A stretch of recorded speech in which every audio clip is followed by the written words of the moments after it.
एकादशी जो कल है, अगर कल की एकादशी कर ले तो उसको पूरे वर्ष की एकादशियों का फल प्राप्त हो जाता है। एकादशी का फल क्या है? भगवत प्राप्ति, भगवत प्रसन्नता, ठाकुर जी प्रसन्न होते हैं। एकादशी के विषय में बहुत लोगों के मन में बातें, मैं थोड़ा सा उस पर बोल के फिर नंदोत्सव करेंगे। एकादशी क्यों की जाती है? पहली बात, हमारे यूनिवर्स में भी ठाकुर जी ने सबको एक एक दिन की छुट्टी दे रखी है, सब लोग अवकाश पे जाते हैं। तब अन्न ने कहा मेरा अवकाश कब? तो ठाकुर जी ने एकादशी का दिन अन्न को अवकाश के लिए दिया है। उस दिन यदि कोई आपकी छुट्टी है, उस दिन भी बॉस फोन करे आओ ऑफिस, मन में 4 गालियां निकलती हैं। संडे है और एक दिन पहले सैटरडे को प्रिंसिपल का मैसेज आ जाए सारे बच्चों के पास, कल स्कूल आना ही पड़ेगा। बच्चे क्या कहते हैं? हमारी प्रिंसिपल बड़ी बड़ी वो है, ताड़का है पूरी, बताओ संडे को भी बुला रही है स्कूल में, कौन जाता है? छुट्टी पर, अवकाश पर किसी को भी कार्य करना प्रिय नहीं होता।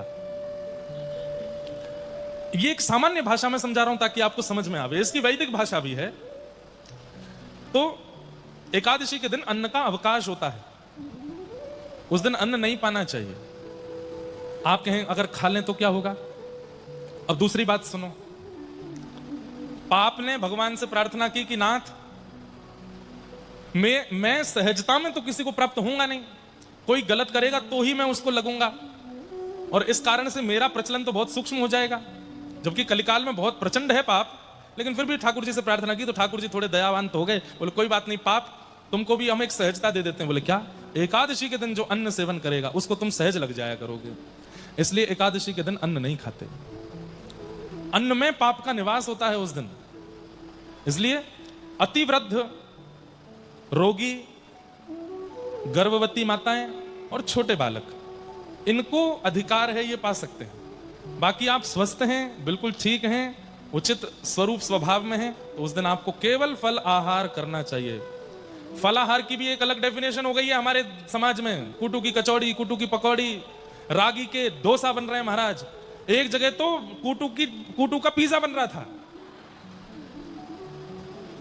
लोग उस दिन भी फलाहार के रूप में, हमारे वृंदावन में तो नहीं, पता नहीं कहां मैंने देखी थी, एक शॉप का ही नाम था फलाहारी, और एकादशी के दिन उसमें भी भरमार पड़ी, बोले जो आइटम खाना हो खाओ, पानी पूरी भी है फलाहारी।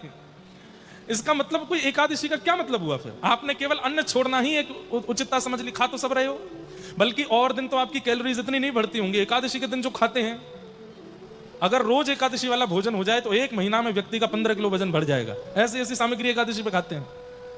फल आहार मतलब केवल फल खाइए, थोड़ा पेट को भी रेस्ट मिलता है, आपका लिवर, ये भी एक साइंस के थ्रू, हमारे शरीर की भावना के थ्रू भी एक अच्छी बात है कि एक दिन आप कुछ खाते नहीं, केवल पानी और फल ही लेते हैं, शरीर को भी अच्छा लगता है। और आध्यात्मिक रूप से वैष्णवों की करवा चौथ है एकादशी। जैसे पत्नी अपने पति के लिए व्रत करती है, ऐसे समस्त वैष्णव जन ठाकुर जी के लिए व्रत करते हैं, ठाकुर जी की प्रसन्नता के लिए व्रत करते हैं। एकादशी पर व्रत करना चाहिए। लेकिन यदि येन केन प्रकारेण आप साल भर एकादशी नहीं कर पाए हैं या नहीं कर पाते हैं, तो कल जो एकादशी है, निर्जला